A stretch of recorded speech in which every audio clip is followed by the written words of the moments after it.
आजा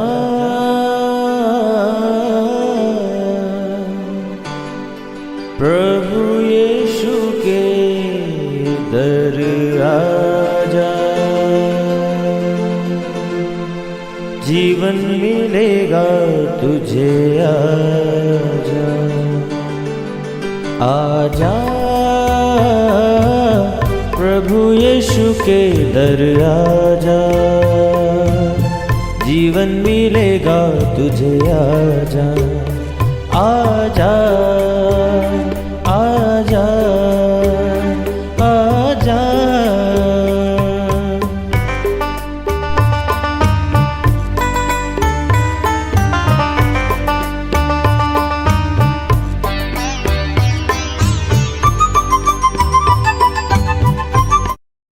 praise the Lord everyone. मैं pastor Kulbhushan Johar, Asian church of Christ Vancouver BC से programme नई जिंदगी की ओर में आप सबका स्वागत करता हूं।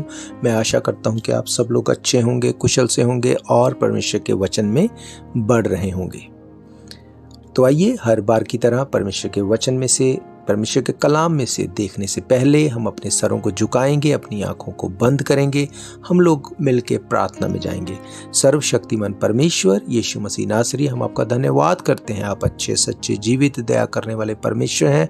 आप प्रार्थनाओं को सुनते हैं, दुआ को सुनते हैं, उत्तर देते हैं। हम आपका धन्यवाद करते हैं। एक बार फिर से आपने ये कलाम हमें दिया कि हम बैठ सकें आपकी हजूरी में, उसमें से सीख सकें। महान परमेश्वर, जब आपके वचन हम पढ़ें तो हेवन खुले, आसमान से हेवनली विजडम उतरे और हमें खुदावंद इसको समझने की शक्ति देना। तेरे वचन को हम पढ़ के भूल ना जाएं, पर इसके ऊपर चलने वाले हो सके, क्योंकि बाइबल कहती है वचन को सिर्फ सुनने वाले ना बनो, पर उसके ऊपर चलने वाले बनो। महान परमेश्वर, हर अंधकार की शक्ति, हर एक शैतानी युक्ति जो तेरे वचन के खिलाफ है, जो तेरे कलाम को सुनने के और उसके ऊपर चलने के खिलाफ है, यीशु मसीह के नाम से हम उसको डांटते हैं, तोड़ते हैं, काटते हैं। सुनने वाले अपने हर एक लिसनर के ऊपर मैं आपकी दया, आपकी आशीष को मांगता हूँ। महान परमेश्वर, हम में से हर एक के साथ होना।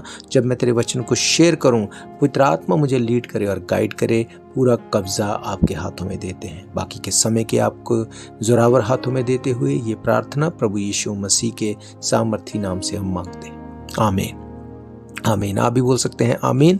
आमीन का मतलब जो कुछ हमने मांगा प्रभु यीशु मसीह उसको एज इट इज रिलीज करे। और बीच में मैं जब वर्ड हालेलुया का यूज करता हूं तो शायद से आप में से कोई मेरा भाई बहन इस वर्ड का मतलब ना जानता हो, तो मैं आपको बताना चाहता हूं कि हालेलुया का मतलब है आसमान में प्रभु यीशु मसीह के नाम की स्तुति हो।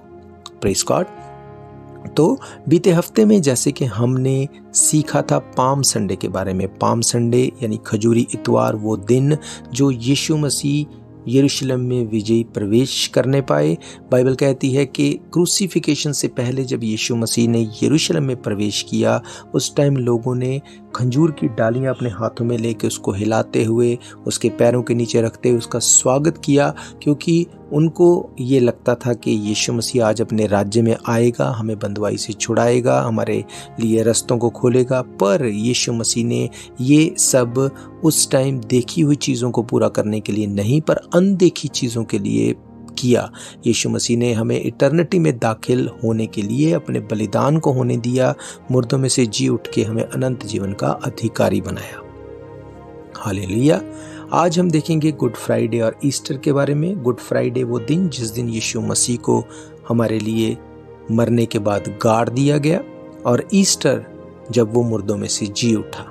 आज हम देखेंगे इन्हीं विषयों के ऊपर।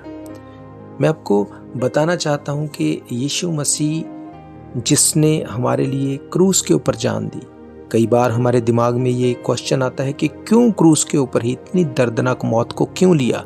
मैं आपको बताना चाहता हूँ कि पहले के समय में क्रूस, उस क्रॉस को जिसको कि आज हम चर्च में देखते हैं, हॉस्पिटल्स में देखते हैं, स्कूल्स में देखते हैं, हम उसको गाड़ियों में देखते हैं, उसको की चेन्स में देखते हैं, लोगों के गलों में लटकाए हुए देखते हैं, उसको एक सिंबल देखते हैं कि ये एक ब्लेसिंग का सिंबल है, आशीष का सिंबल है। पर ऐसा पहले नहीं था। क्रूस को एक श्राप का सिंबल माना जाता था। क्रूस का मतलब था कि जो कोई पापी हो, जो कोई डाकू हो, जो कोई बुरा व्यक्ति हो, उसको क्रूस के ऊपर लटका के फांसी दी जाए। दर्दनाक मौत उसको अगर देनी है तो सबसे दर्दनाक मौत क्रूस की होती थी। यीशु मसीह ने क्यों क्रूस ही की मौत को चुना हमारे गुनाहों से हमें छुड़ाने के लिए? गलेशियंस की किताब, गलातियों की किताब हमें बताती है उसके 3 अध्याय में कि मसीह ने जो हमारे लिए शापित बना, हमें मोल लेकर व्यवस्था के श्राप से छुड़ा लिया, क्योंकि लिखा है जो काठ पर लटकाया जाता है वो श्रापित है। यीशु मसीह और तरीके से भी अपनी जान को दे सकता था, पर उस टाइम पे व्यवस्था ये बताती थी कि जिसके ऊपर सब श्राप होंगे, जो पापी होगा उसको क्रूसीफाई ही किया जाएगा। हम जानते हैं यीशु मसीह निर्दोष था, निष्कलंक मेमना, जैसे यूहन्ना कहता है, देखो ये निष्कलंक मेमना जगत का भार अपने ऊपर उठा ले जाता है। बाइबल कहती है यीशु मसीह ने कोई पाप नहीं किया था, पर उसके बावजूद उसको क्रूसीफाई किया गया। वो हमारे ही पापों को अपने ऊपर ले गया। वो पाप, जैसे मैं आपको बार बार बताता हूं, जो आदम से चले आते हैं। आदम वो आदमी जो सबसे पहले परमेश्वर ने बनाया, उसको परमेश्वर ने कहा था कि तू इस अदन की वाटिका में जिसमें वो रखा गया था, तू कोई भी फ्रूट खा सकता है, पर एक फ्रूट के बारे में, बुद्धि के फ्रूट के बारे में परमेश्वर ने कहा था इसमें से तू ना खाना। शैतान ने आके उसको बहकाया, वो फ्रूट खाने के लिए उसको अट्रैक्ट किया। उसने उसके साथ सहभागी होके उसने उसकी बात सुन के फ्रूट को खाया। पाप जगत में आया और परमेश्वर ने उस पाप में से आदम को और हमें और आपको, जगत को छुड़ाने के लिए अपने इकलौते पुत्र को भेजा। बाइबल कहती है और हम जानते हैं कि हर एक व्यक्ति जो पाप करता था उसके लिए जानवरों को बलिदान किया जाता था पापों से छूटने के लिए, पर इतना पाप बढ़ चुका था कि किसी भी व्यक्ति के लिए जानवरों का मरना इनफ नहीं था। बाइबल कहती है हमारा पापों से छुटकारा बैलों या बछड़ों के लहू से नहीं, पर यीशु मसीह के निष्कलंक लहू से हुआ। परमेश्वर ने अपना इकलौता पुत्र इसलिए भेजा क्योंकि उसने कभी पाप नहीं किया, वो कुंवारी से जन्मा। यही भविष्यवाणी यीशु मसीह के जन्म से 700 साल पहले यशाया भविष्यवक्ता ने की कि वो कुंवारी से जन्मेगा, वो हमारे पापों के लिए मरेगा, वो हमारे उद्धार के लिए अपने लहू को बहाएगा, वो हमारे लिए मरेगा, गाड़ा जाएगा और तीसरे दिन मुर्दों में से जी उठेगा। और जो कोई इसके ऊपर फेथ करेगा वो नाश ना होगा परंतु अनंत जीवन पाएगा। हालेलुया। आइए एक और अध्याय को मैं आपके लिए पढ़ूंगा जो हमें मिलता है यशाया की किताब चैप्टर 53 उसकी 4 आयत से। यहाँ पे ऐसे लिखा है, निश्चय उसने हमारे रोगों को सह लिया, हमारे ही दुखों को उठा लिया, तो भी हमने उसे परमेश्वर का मारा कूटा और दुर्दशा में पड़ा हुआ समझा, परंतु वे हमारे ही अपराधों के कारण घायल किया गया, हमारे ही अधर्म के कामों के कारण कुचला गया। हमारी ही शांति के लिए उस पर ताड़ना पड़ी कि उसके कोड़े खाने से हम लोग चंगे हो जाएं। हम तो सब के सब भेड़ के समान भटक गए थे, हम में से हर एक ने अपना अपना मार्ग लिया और यहोवा ने हम सभी के अधर्म का बोझ उसी के ऊपर लाद दिया। हालेलुया। बाइबल बताती है कि यीशु मसीह क्यों क्रूसीफाई हुआ? हमारे अपराधों के कारण, हमारे पापों के कारण, हमारे रोगों से छूट जाए इसलिए उसने अपने ऊपर कोड़े खाए। लास्ट वीक जब हम पाम संडे के बारे में देख रहे थे, मैंने आपको बताया था कि मैं आपको बताऊंगा कि क्यों यीशु मसीह जी उठने के बाद जब वो मरियम को दिखाई दिया, वो क्यों उसको ये बोलता है कि तुझे मुझे छूना नहीं है क्योंकि अभी तक मैं पिता के पास नहीं गया। बाइबल कहती हमारे अपराधों के कारण वो मारा गया, हमारे बीमारियों से छूट जाने के लिए उसके ऊपर कोड़े पड़े। जब वो ऐसा करके क्रूसीफाई हो चुका, जब वो जी उठा, तो सबसे पहले जब वो मरियम को दिखाई दिया, आप में से जिस भाई बहन के पास बाइबल है आप पढ़ सकते हैं यूहन्ना की इंजील उसका 20 अध्याय 11 से लेकर 18 आयत। वहां पे लिखा है जब वो जी उठा तो मरियम को और उसके साथ की जो लेडीज़ थी उनको लगता था कि हमारा प्रभु जो कि इन्होंने मार दिया, जिनको रोमन सेना ने मार दिया, अब हम उसकी देह के ऊपर जाके वो सुगंध वस्तुएं लगाएंगी जिससे कि उसको गाड़े जाने की तैयारी की जाए। पर जब वो वहाँ पे गई तो वहाँ पे उन्होंने जाके देखा कि वहाँ पे यीशु मसीह की वो बॉडी नहीं थी और वो घबरा गई। उसने देखा कि पता नहीं उसको कोई उठा के ले गया, पर तभी यीशु मसीह को उसने वहाँ पे देखा। वो उसे पहचान भी नहीं पाई। क्यों? क्योंकि जो चेहरा उसने क्रूस के ऊपर देखा था वो लहूलुहान था।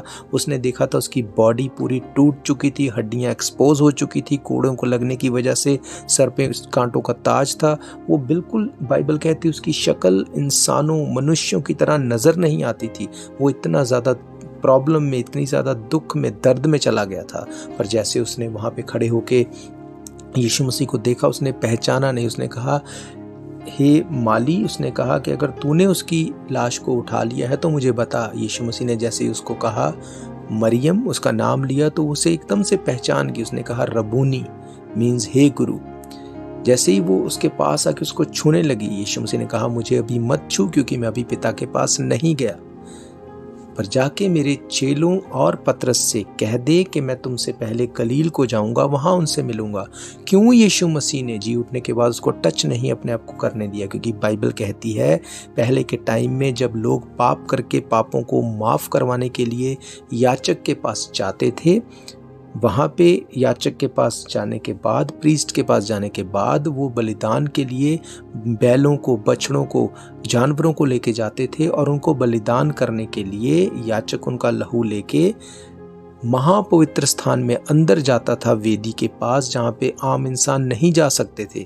वहाँ पे वो अपने उस बलिदान किए गए लहू को लेके जाता था और अगर वो याचक निर्दोष होता था, वो लहू जो बहाया गया वो निर्दोष होता था, तो वो वापस आ जाता था। पर अगर वो याचक या वो बलिदान निर्दोष नहीं होता था तो वो व्यक्ति वहीं पे मर जाता था। इसीलिए आप देखते हैं, आपने मूवीज़ में, पिक्चर्स में देखा होगा कि याचक जो प्रीस्ट होता है उसके लंबे चोगे के ऊपर उसने अपने कमर के साथ एक रस्सी को बांधा होता है। उसके पीछे एक रीज़न है। वो रस्सी खोल के वो बाहर जो याचक होते थे उनको पकड़ा के वो अंदर जाता था, और अगर वो याचक कुछ टाइम के बाद बाहर आ जाता था तो उनको पता था कि ये याचक भी पवित्र है और जो बलिदान किया गया वो भी ग्रहण हो गया, इसलिए वो वापस आ गया। पर अगर वो वापस नहीं आ पाता था, वो वहीं मर जाता था, तो याचक उसकी लाश को अंदर जाके नहीं ला पाते थे, वो उसी रस्सी से खींच लेते थे। ऐसी पवित्रता ही चाहिए थी उस वक्त में।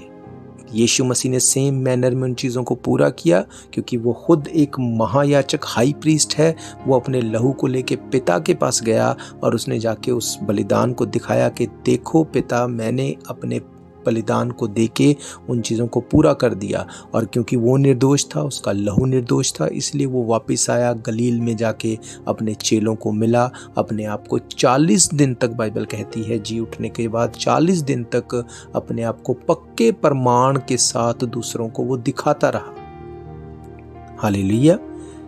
बाइबल हमें बताती है कि क्या है ये गुड फ्राइडे। इस दिन यीशु मसीह ने अपना बलिदान दिया और तीसरे दिन वो मुर्दों में से जी उठा, जिसको कि हम ईस्टर करके मनाते हैं। हालेलुया। एक और अध्याय को मैं आपके लिए पढ़ूंगा जो कि हमें मिलता है प्रेरितों के काम, उसका एक अध्याय, और उसकी पहली कुछ आयतों को मैं आपके लिए पढ़ूंगा। उसकी 2 आयत में मैं आपके लिए पढ़ूंगा। यहाँ पे लिखा है, उस दिन तक जब तक वो उन प्रेरितों को जिन्हें उसने चुना था पवित्र आत्मा के द्वारा आज्ञा देकर ऊपर उठाया ना गया, उसने दुख उठाने के बाद बहुत से पक्के प्रमाणों से अपने आप को उन्हें जीवित दिखाया और 40 दिन तक उन्हें दिखाई देता रहा और परमेश्वर के राज्य की बातें करता रहा और उनसे मिलकर उन्हें आज्ञा दी, यरूशलेम को ना छोड़ो, परंतु पिता की उस प्रतिज्ञा के पूरे होने की बाट जोहते रहो जिसकी चर्चा तुम सुन चुके हो, क्योंकि यूहन्ना ने तुम्हें पानी से बपतिस्मा दिया, परंतु थोड़े दिनों के बाद तुम पवित्र आत्मा से बपतिस्मा पाओगे। अतः उन्होंने इकट्ठे होकर उससे पूछा, हे प्रभु, क्या तू इसी समय इजराइल को राज्य फेर देगा? उसने कहा, उन समयों या कालों को जानना जिनको पिता ने अपने ही अधिकार में रखा है तुम्हारा काम नहीं, परंतु जब पवित्र आत्मा तुम पर आएगा तुम सामर्थ पाओगे। यरूशलेम और सारे यहूदिया और सामरिया और पृथ्वी की छोर तक तुम मेरे गवाह ठहरोगे। हालेलुया। तो यीशु मसीह ने जी उठने के बाद ऐसा नहीं कि किसी के ऊपर जाहिर ना हो कि वो गायब हो गया। अगर वो ऐसा करता तो शायद लोग कहते कि पता नहीं वो कहाँ चला गया, पता नहीं वो जी उठा या नहीं जी उठा। यीशु मसीह ने लिखा है कि पक्के प्रमाणों के साथ 40 दिन तक सबको वो दिखाई देता रहा और वो लोगों को बताता रहा परमेश्वर के राज्य के बारे में, अपने प्रॉमिस के बारे में। और लिखा है बहुत से लोगों ने उसके ऊपर विश्वास किया। यीशु मसीह ने कुछ भी व्यर्थ में नहीं किया। बाइबल कहती है कि उसने अपनी जान को हमारे लिए दिया। क्यों? क्योंकि उसने हमारे पापों को मिटा दिया। उसने हमारे लिए कोड़े खाए। क्यों? ताकि हम लोग चंगे हो जाएं। वो हमारे लिए जी उठा।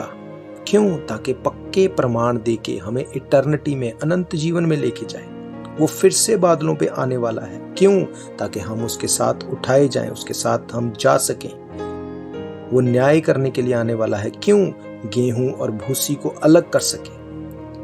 बाइबल कहती है यीशु मसीह जैसे वो हमारे लिए यरूशलेम में एंटर हुआ, जैसे वो हमारे लिए कोड़ों को खाया, जैसे उसने अपने आप को हमारे लिए क्रूसिफिकेशन के लिए दिया, मर गया, गाड़ा गया और जैसे उसके कहे के अनुसार तीसरे दिन जी भी उठा, सेम मैनर में बाइबल कहती है यीशु मसीह फिर से बादलों पे वापस आने वाला है। क्यों?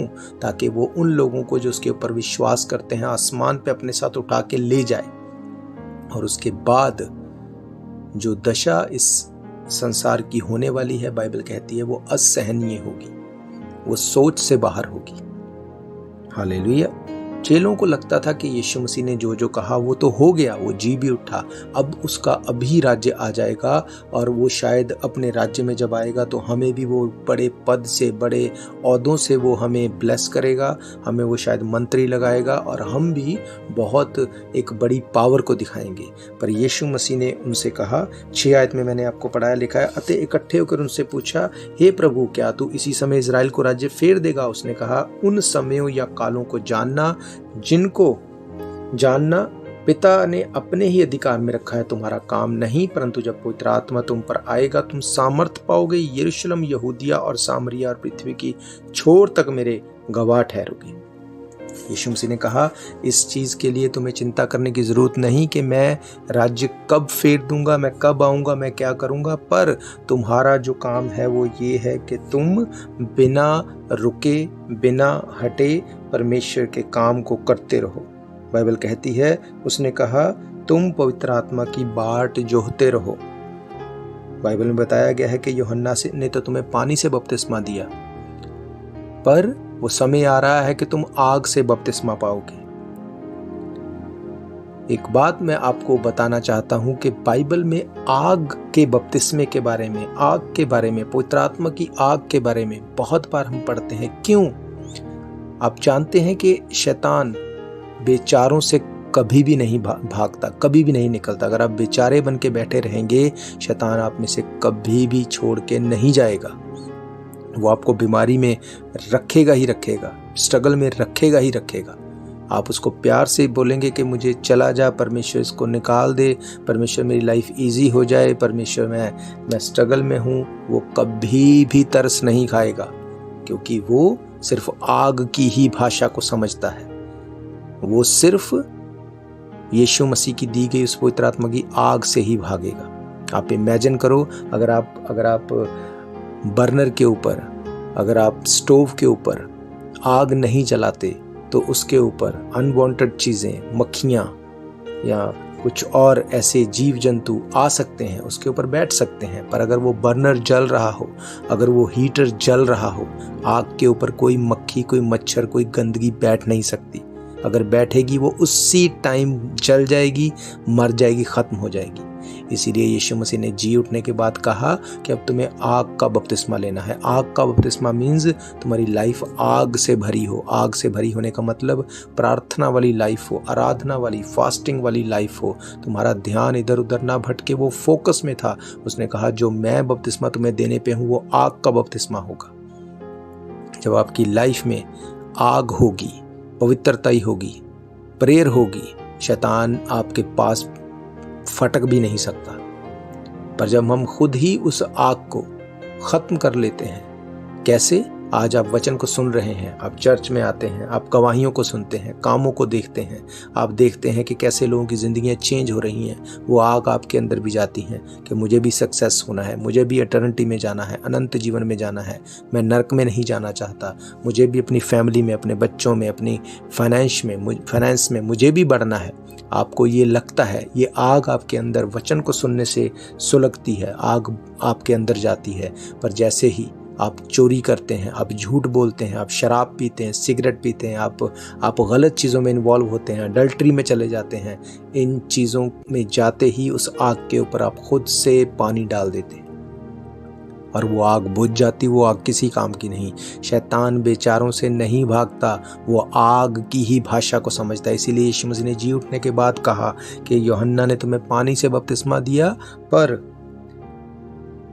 थोड़े दिनों के बाद तुम पवित्र आत्मा से बपतिस्मा पाओगे और वो आग का बपतिस्मा होगा। पवित्र आत्मा जब आपके अंदर होगा, वो आपको बताएगा कि तुझे झूठ नहीं बोलना, तुझे चोरी नहीं करनी, तुझे गलत नहीं चलना, व्यभिचार में नहीं जाना, तुझे चीट नहीं करना। अगर आप उसको सुन लेंगे, आप उस आग को कायम रखेंगे। अगर आपको सुन के अनसुनी कर देंगे, आप उसी आग के ऊपर पानी खुद डाल देते हैं, उसके बाद शैतान को कुछ भी करने की ज़रूरत नहीं, आप खुद ब खुद अपनी लाइफ को उसके हाथ में दे देते हैं। हालेलुया। ईस्टर हम सब जानते हैं, हम मनाते हैं। ईस्टर के पीछे वजह क्या, क्यों मनाते हैं? ईस्टर का मतलब यीशु मसीह हमारे लिए मर गया, गाड़ा गया और तीसरे दिन जी उठा। क्या फ़ायदा उसके जी उठने का अगर हमारी लाइफ में सब चीज़ें मरी हुई हैं? अगर यीशु मसीह जीवित है तो आपकी लाइफ में भी हर एक चीज़ जीवित होनी चाहिए। आपकी ब्लेसिंग, आपका फाइनेंस, आपका रिलेशन, आपके बच्चे, आपका घराना जीवित होना चाहिए। आज रिलेशंस मर चुके हैं, हस्बैंड वाइफ के साथ रिलेशन में ख़त्म हो चुका है, बच्चों के साथ पेरेंट्स के रिलेशन मर चुके हैं, फाइनेंस मर चुके हैं, कर्जे के नीचे दब चुके हैं, नशों में धंसे पड़े हैं। सब कुछ खत्म हो रहा है धीरे धीरे। वजह क्या? क्या सर्कमस्टांसेस वजह है? क्या वो दुख, क्या वो तकलीफ वजह है? नहीं, वजह ये है कि वो आग हमारे बीच में नहीं, वो पवित्र आत्मा की आग नहीं। यीशु मसीह ने कहा जब तुम पवित्र आत्मा पाओगे तो तुम सामर्थ भी पाओगे। जब तुम पर पवित्र आत्मा आएगा तुम सामर्थ पाओगे। सामर्थ इन सब स्ट्रगल से छूटने की, सामर्थ उन मरी हुई चीज़ों को फिर से जीवित करने की। आज मेरा विश्वास है जब आप इन वचनों को सुन रहे हैं इस ईस्टर के ऊपर, ना सिर्फ यीशु मसीह के जी उठने के दिन को हम सेलिब्रेट कर रहे हैं, मैं आपको बताना चाहता हूँ अगर आप विश्वास करते कि यीशु मसीह हमारे लिए मर गया, गाड़ा गया और जी भी उठा, तो उसके जी उठने की सामर्थ आपकी लाइफ में एंटर हो इसी वक्त। आपके मरे हुए रिलेशन जी उठे, आपके मरे हुए फाइनेंस को मैं जी उठने के लिए बोलता हूँ। आपके वो बच्चे जो नशों में है, यीशु मसीह के नाम से वो जी उठें और वो जाने कि ये गलत है, उसमें से निकल आने पाए यीशु मसीह के नाम से। याद रखो, यीशु मसीह इसीलिए जी उठा कि हम ना मरे रहें, हमारे हालात ना मरे रहें। आज सब कुछ उलट पुलट हो रखा है। वजह क्या? कि भले ही हमारे पास देखने को सब कुछ है, पर अंदर से सब कुछ मर चुका है। रिलेशन खत्म हो चुके हैं, फाइनेंस खत्म हो चुका है, स्ट्रगल ही स्ट्रगल, बीमारियों ने घेर रखा है। यीशु मसीह के जी उठने का दिन मनाने का कोई फायदा नहीं अगर हमारी चीजें अभी भी मरी हुई हैं। हालेलुया। यीशु मसीह ने, मैंने आपको पढ़ाया कि जी उठने के बाद उसने पक्के प्रमाणों के साथ अपने आप को प्रूफ किया। इसका मतलब ये था कि वो ये बता रहा था कि मैं जीवित हूं और सामर्थ मेरे पास है। अगर मैं तेरी लाइफ में हूं तो तेरी कोई भी चीज मरी हुई नहीं रह सकती। आज जब हम खुद से अपनी इस आग के ऊपर अपने द्वारा पानी को डाल लेते हैं, सामर्थ काम नहीं करती, सब कुछ खत्म हो जाता है और हम एंड ऑफ द डे बोलते हैं कि जो परमेश्वर ने किया वो अच्छा ही किया, जो वो करेगा वो अच्छा ही करेगा। ये सुनने में बहुत अच्छा लगता है, पर मैं आपको बताना चाहता हूँ बाइबल एक बात बिल्कुल साफ बताती है कि परमेश्वर ने जो कुछ करना था उसने क्रूस के ऊपर जान दे के कर दिया। जो क्रूस आपके और मेरे लिए था वो यीशु मसीह ने अपने ऊपर ले लिया। बाइबल कहती है कि जिस क्रूस के ऊपर हमें मरना था यीशु मसीह ने मर के कहा पूरा हुआ, इट इज फिनिश। जब हम कलमों को पढ़ते हैं उसमें लिखा है इट इज़ फिनिश, इसका मतलब वो सब चीज़ें मैंने फिनिश कर दी, अब जो कुछ तू करेगा उसमें मैं तेरे साथ हूँ। अगर तू आग से भरना चाहता है, अगर तू पवित्र आत्मा की आग से अपने आप को भरना चाहता है, मैं तेरे साथ हूँ। तू उससे भरेगा और शैतान को हराएगा, क्योंकि बाइबल कहती है यीशु मसीह ने कहा, यीशु मसीह ने सब कुछ पूरा करके कलीसिया के हाथ में दे दिया। उसने कहा शैतान तेरे पैरों के नीचे होगा। पर अब हमें डिसाइड करना है हम उसके पैरों के नीचे होंगे या वो हमारे पैरों के नीचे होगा। बाइबल कहती है परमेश्वर का राज्य बातों में नहीं सामर्थ्य में है। अगर आप आज इस बात के ऊपर विश्वास करते हैं कि यीशु मसीह आपके और मेरे लिए मर गया, गाड़ा गया और जी उठा, आप सामर्थ्य को देखने वाले हैं in the name of Jesus. याद रखो बाइबल कोई धर्म नहीं, यीशु मसीह कोई धर्म बनाने नहीं आया, ये एक धार्मिकता है। परमेश्वर से इंसान का रिलेशन जो टूट चुका था आदम के पाप के द्वारा, परमेश्वर ने अपने इकलौते पुत्र को भेजकर उस रिलेशन को रीस्टोर किया और उसने कहा जो कोई इसके ऊपर विश्वास करेगा वो नाश नहीं होगा परंतु अनंत जीवन पाएगा। और जब एक धनी व्यक्ति ने पूछा यीशु मसीह से कि मैं अनंत जीवन में जाने के लिए क्या करूं, उसने कहा कि तू अपना सब कुछ बेच के गरीबों को दे दे, तुझे स्वर्ग में बड़ा धन मिलेगा। लिखा है वो उदास होकर चला गया और पतरस ने कहा कि हमने तो तेरे लिए सब कुछ छोड़ा, हमें क्या मिलेगा। यीशु मसीह ने कहा मनुष्य से तो नहीं हो सकता कुछ भी, पर परमेश्वर से सब कुछ हो सकता है। और परमेश्वर ने, यीशु मसीह ने उसको उत्तर दिया कि जिसने मेरे लिए कुछ छोड़ा उसे इस जमीन पे 100 गुना और आसमान में अनंत जीवन मिलेगा। अगर आज आप इस बात को अंगीकार करते हैं कि यीशु मसीह आपका और मेरा परमेश्वर है, अनंत जीवन आपका होगा। हालेलुया। आइए हम इस दिन में आज एक निर्णय लें कि यीशु मसीह मेरा उद्धार करता है और मैं उसके पीछे चलूंगा। और मेरा विश्वास है ये ईस्टर आपकी लाइफ का बेस्ट ईस्टर होने वाला है। हालेलुया। आइए अपने सरों को झुकाएंगे, अपनी आंखों को बंद करेंगे और अगर आप भी चाहते हैं यीशु मसीह को अपना उद्धारकर्ता ग्रहण करना, आप मेरे पीछे दोहरा सकते हैं इस प्रार्थना को। सर्वशक्तिमान परमेश्वर यीशु मसीह नासरी, हम पापी लोग हैं। बाइबल कहती है जो अपने पापों को मान लेता और छोड़ देता उसके गुनाह माफ किए जाते हैं। बाइबल कहती है कि आप पाप से नफरत करते हैं पर पापी से प्रेम करते हैं। खुदावंद आज मैं इस बात को ग्रहण करता हूं कि मैं पापी हूं, मेरे गुनाहों के कारण तेरे ऊपर ताड़ना पड़ी और तेरे कोड़े खाने से हम चंगे हो चुके। खुदावंद आज मुझे आप ग्रहण करें, अपने बेटे और बेटी होने का मुझे अधिकार दें। अपने गुनाहों को मैं मान लेता हूँ, मान लेती हूँ, छोड़ देता हूँ, छोड़ देती हूँ, ताकि आपको स्वर्ग में मैं ग्रहण योग्य होने पाऊँ। आप मेरी मदद करें और सहायता करें। यीशु मसीह के सामर्थी नाम से हम मांगते हैं, आमीन आमीन। आप भी बोल सकते हैं आमीन। आमीन का मतलब जो कुछ हमने मांगा प्रभु यीशु मसीह उसको एज इट इज रिलीज करें। हालेलुया। तो मैं आप सबका वेलकम, धन्यवाद, थैंक्स करता हूँ कि आपने प्रभु यीशु मसीह को अपनी लाइफ में ग्रहण किया और आपकी लाइफ सेम नहीं रहेगी, मैं इस बात को जानता हूँ। अगर आपकी कोई भी प्रेयर रिक्वेस्ट है, कोई भी आपका डाउट है, आप हमें कॉल कर सकते हैं 7788922250। और अगर आप जानते हैं किसी भी ऐसे व्यक्ति को जो अपने डेली मील में स्ट्रगल कर रहा है, उस तक भी आप ये नंबर ज़रूर पहुँचाएँ, वो हमें कॉल करें और हम उसे बताएंगे कि वो अपना खाना हमारा चर्च जो कि 51 एट फ्रेजर स्ट्रीट के ऊपर है वहाँ से कैसे पिक कर सकता है। ये बिल्कुल फ्री है चर्च की ओर से। और अगर आप चाहते हैं इस प्रोग्राम को फिर से सुनने के लिए तो आप हमारे YouTube channel Asian church of Christ Vancouver BC पे जाके इसको डेट वाइज सर्च कर सकते हैं और आप ब्लेस हो सकते हैं, इस ब्लेसिंग को दूसरों तक बांट सकते हैं और परमेश्वर के राज्य में दूसरों को दाखिल कर सकते हैं।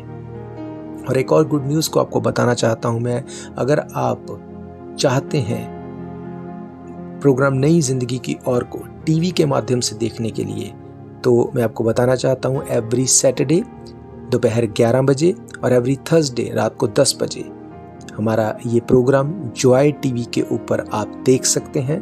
जॉय टीवी जो कि आपको, अगर आपके पास टेलस का कनेक्शन है तो आपको ये मिलेगा 123 नंबर के ऊपर, और बाकी के अलग अलग चैनल्स के ऊपर जैसे शॉ, बेल और रोजर्स, उसमें भी आप देख सकते हैं। आप इसको ढूंढ सकते हैं, और आपको अगर आप चाहते हैं कि इसको सुनने के लिए तो आप ज़रूर से बेल जो है 656, रोजर 173, शाह नंबर 10, इन 3 और टेलस 123, इन 4 चैनल्स के ऊपर जाके आप नई जिंदगी की ओर प्रोग्राम को टीवी के ऊपर भी देख सकते हैं। एवरी सैटरडे सुबह 11 बजे और थर्सडे शाम 10 बजे।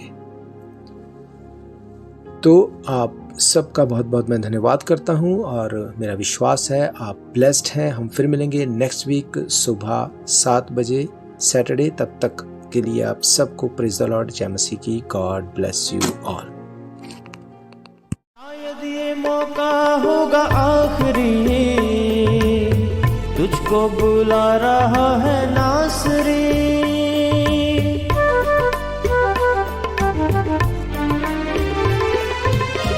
शायद ये मौका होगा आखिरी, तुझको बुला रहा है